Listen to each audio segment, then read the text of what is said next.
বন্ধুগণ, আজকে আমরা চলে এসেছি মেদিনীপুরের গড়বেতার একজন অভিজ্ঞ কৃষকের কাছে, জালালউদ্দিন জালুদা।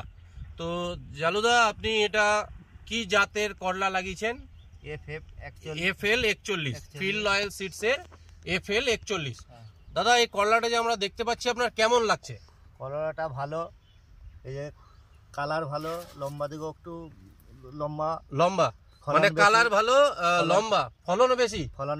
এই যে দেখতে পাচ্ছ ফলনটা, ফলনও বেশি।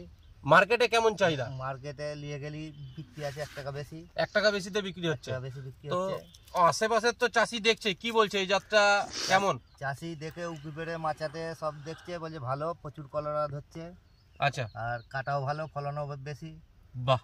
তো দাদা, এটা আপনাদের কি মনে হচ্ছে, আপনাদের মার্কেটে চলবে তো? হ্যাঁ, মার্কেটে চলবে। আপনি পরের বছর আবার লাগাবেন তো? পরের বছর বর্ষাতে লাগাবো। বর্ষাতে লাগাবেন। FL 41 আমি আপনাদের অনুরোধ করব একটু দেখানোর জন্য আশেপাশের ফল যে কি হারে ফল রয়েছে। FL 41 জালালউদ্দিন গাইনের প্লট আপনারা দেখতে পাচ্ছেন মেদিনীপুরের গড়বেতায়।